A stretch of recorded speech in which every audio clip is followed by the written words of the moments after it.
LB నగర్లో అశ్వత్థామరెడ్డి ఆధ్వర్యంలో నిర్వహించిన ఆర్టీసీ మజ్దూర్ తెలంగాణ యూనియన్ సర్వసభ్య సమావేశంలో ముఖ్య అతిథిగా పాల్గొన్నారు ప్రొఫెసర్ కోదండరాం. యూనియన్ అనేది మనకు రక్షణ కవచం. యూనియన్ లేకుండా కార్మికులు ఉండలేరన్నారు.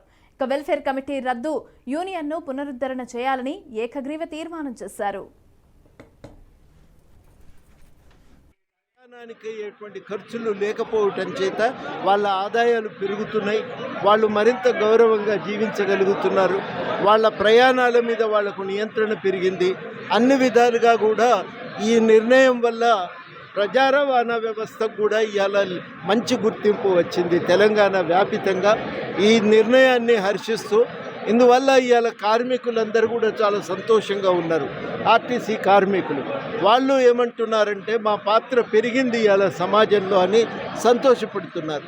కాకపోతే ఇంత కీలక పాత్ర నిర్వహిస్తున్న మాకు గత ప్రభుత్వం, గత పాలకుల హయాంలో, బీఆర్ఎస్ హయాంలో రావాల్సినటువంటి ఆర్థిక భద్రతను, ఆర్థిక ప్రయోజనాలను మేము సంపూర్ణంగా కోల్పోయినాం. డిఏలు రాలేదు, వేతన సవరణ జరగలేదు, 2 వేతన సవరణలు పెండింగ్లో ఉన్నాయి. అవిట్లో కొంతైనా ప్రభుత్వం తీర్చగలిగితే మేము ఇంకింత ఉత్సాహంతో పనిచేస్తామనే ఆలోచనతో ఉన్నారు.